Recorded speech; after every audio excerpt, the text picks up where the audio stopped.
मित्रहो नमस्कार.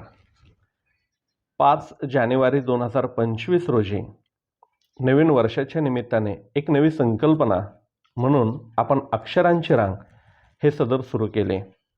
अक्षरांची रांग या सदरच्या या पहिल्या पर्वाचा समारोप आपण या वर्षाअखेरीस करीत आहोत. या सदरमध्ये राज्याच्या चारही कोपऱ्यातून विविध क्षेत्रात कार्य करणाऱ्या मान्यवरांनी अभिवाचक म्हणून सहभाग नोंदवला. या सर्व मान्यवरांचे या निमित्ताने मी मनपूर्वक आभार व्यक्त करतो.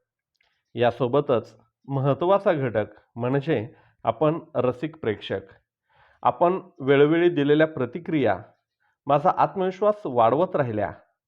त्यानिमित्ताने मी आपलेही मनपूर्वक आभार व्यक्त करतो. अक्षरांची रांग या सदरच्या पहिल्या पर्वाचा हा समारोपाचा भाग. लेखाचे शीर्षक आहे अक्षरांची रांग.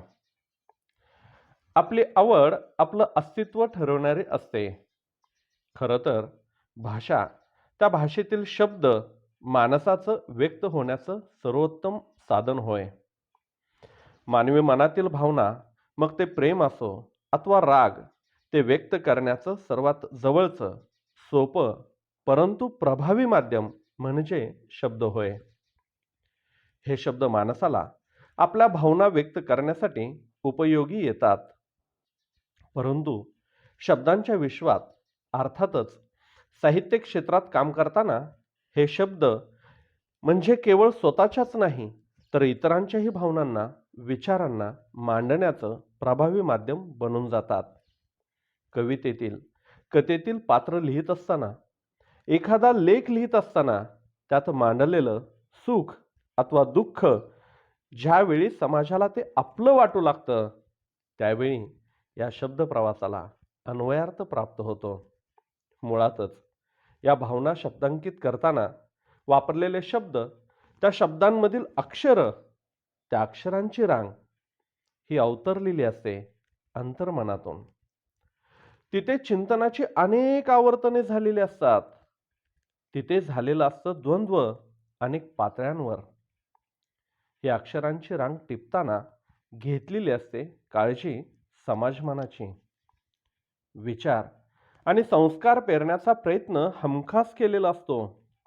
कारण या अक्षरांच्या रांगेचा प्रवास असतो भावनिकतेने ओतप्रोत भरलेल्या मनापासून तर रसिकतेने तहानलेल्या मनापर्यंत. अर्थातच लेखकाच्या मनापासून, लेखणीपासून ते रसिक प्रेक्षकांच्या काळजापर्यंत. हा प्रवास करण्यासाठी तितकीच मायेने, प्रेमाने, संस्काराने आणि चिंतनाने सजलेली असते ही अक्षरांची रांग. या अक्षरातून कुणाचं काळीज तसूभरही दुखावले जाऊ नये याची पुरेपूर काळजी या अक्षरांना उपजतच असते. कारण या अक्षरांचा जन्मच मुळी झालेला असतो जाणण्यासाठी, जपण्यासाठी आणि जे चांगलं ते पेरण्यासाठी. मग अशी अक्षरांची रांग कुणा एकापुरती मर्यादित राहत नाही. याच अक्षरांच्या रांगेत मग दिसू लागतं अनेकांना आपल्याच जगण्याचं प्रतिबिंब. दिसू लागतात आपल्याच जगण्यातील सुखाची सोनेरी पानं. दिसू लागतात आपल्याच हातून निसटून गेलेले काही सुखाचे क्षण. कधी कधी तर उत्स्फूर्तपणे आपल्याच ओठांवर वाक्य येतं, अरे मलाही हेच म्हणायचं होतं.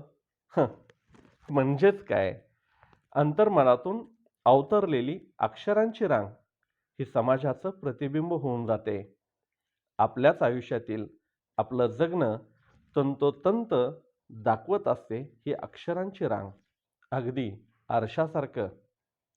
यात व्यक्त होणारे विचार आपल्या आयुष्याशी जुळवून पाहत असतो आपण आणि मग आपल्या आयुष्याच्या हिशोबात आपण गर्क होतो. ही अक्षरं मांडत असतात आपल्या जगण्याचा पट, टिपत असतात प्रत्येक टप्पा आमच्याच नजरेतून सुटलेला.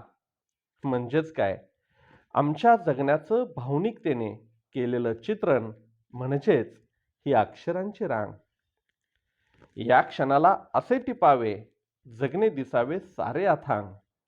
या क्षणाला असे टिपावे जगणे दिसावे सारे अथांग, त्या दिसण्यातून बहरत जावी अशीच ही अक्षरांची रांग, अक्षरांची रांग, अक्षरांची रांग. धन्यवाद.